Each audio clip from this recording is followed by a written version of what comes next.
Hi guys, it's me Malcolm, the movie Wizard of Oz himself, and I have another video for you that is related to Artemis Fowl that I'm so looking forward to seeing tomorrow, despite the score for Rotten Tomatoes. For this one, I'll be discussing my top 5 fantasy movies. I always wanted to do this kind of video. I think it's time you should know my favorite beyond favorite fantasy movies that I love to watch. I love to watch everything that involves magic, dragons, fairies, goblins, all that jazz. So let's get started. Number 5, which I just recently watched, Onward. This movie gave us everything. It was a great Disney movie for all kids and adults. It was very touching. It brings up a really good message for fatherhood and yet brotherhood, considering with the two brothers they have, Ian and Barley. Those two make such good brothers. Others though. And I really do admire the journey they had together, and I really admire Octavia Spencer's character, the Manticore. That thing was awesome and very furious. So I really do admire that character. And I really do admire how Ian can do magic with that staff. It's like he is my new favorite other than Harry Potter. So yeah, Onward was definitely the most magical yet fun, fantastic adventure ever.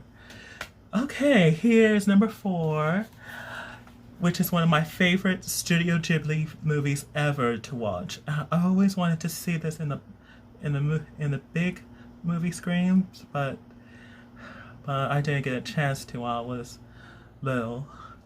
Spirited Away. Oh, this movie was like a Japanese version of Alice in Wonderland. Oh my god. Chihiro was quite a little brat. So always wanted to do something, yet their parents disagree. you know that kind of style. Oh, but I really did admire how she met new creatures and a witch named Yubaba, who runs a bathhouse. Oh, no. But it was nice that she learns how to be more mature enough to take care around that world.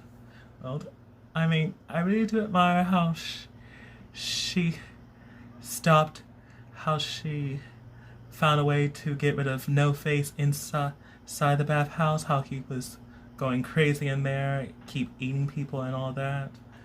That was one of my favorite scenes ever to see. Oh, I really do admire Haku as a dragon. He looks awesome. Awesome. He looks absolutely beautiful. Oh, I really do admire dragons. Oh, I really did love it how it ended, how Jiro was reunited with her parents, finally got out of that world and all that. It was beautiful. It was the finest work that Hayao Miyazaki ever did. Okay. Number 3, which is one of my favorite movie franchise based on a book, and it was one of my favorites in 2005, made by Disney itself. The Chronicles of Narnia, The Lion, the Witch, and the Wardrobe.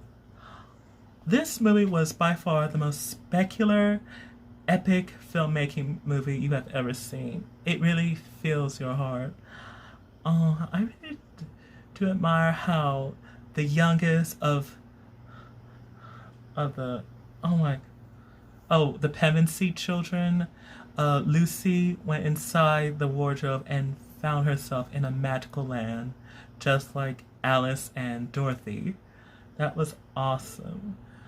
Awesome. Though I really do admire how she made friends with Mr. Tumnus, who is really James McAvoy, who played the future Professor X in the X-Men series. Oh, I really do like him. He was awesome. But nothing compares the ultimate villain in this movie, the White Witch, played by Tilda Swinton. Oh my god.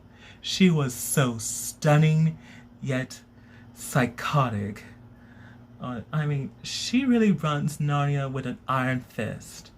I mean, having an army of wolves as policemen, and a big army against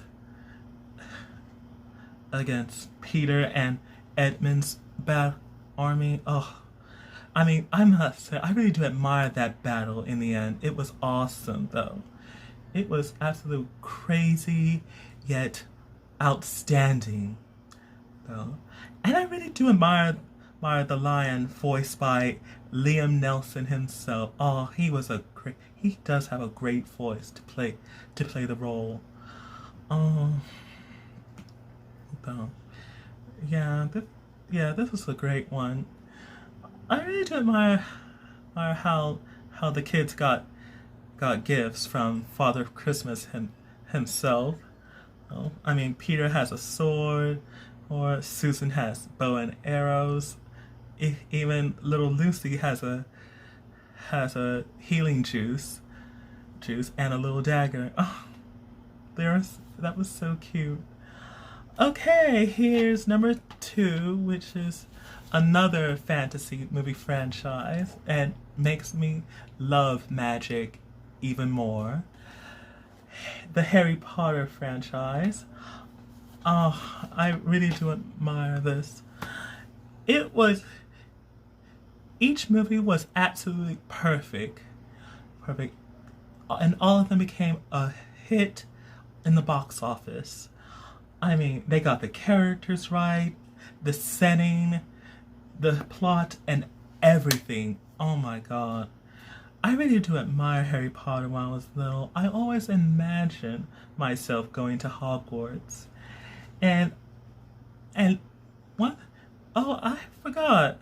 One thing you don't know, that I register myself in Pottermore and register in what house I would be in.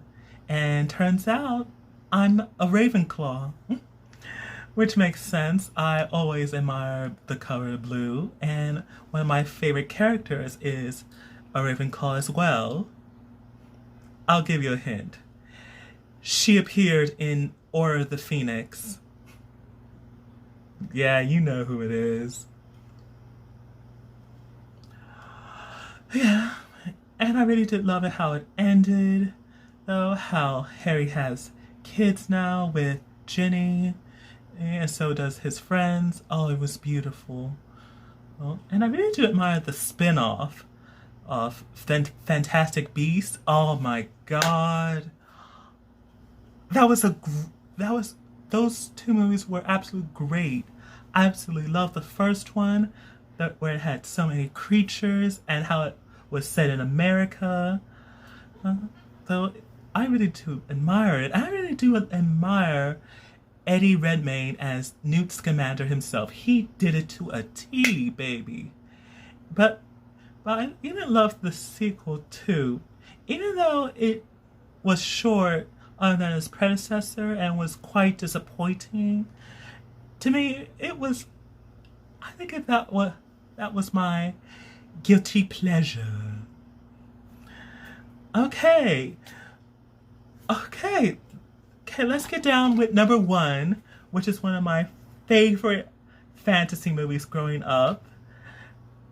It makes me feel like I want to go there. And fun fact, I nicknamed myself after this movie. the Wizard of Oz. Oddly, though, I absolutely love it. I really like it how it went from black and white to Technicolor. Oh my god, that was absolutely awesome. It was like magic. Though I really like it how it looked, the setting and everything.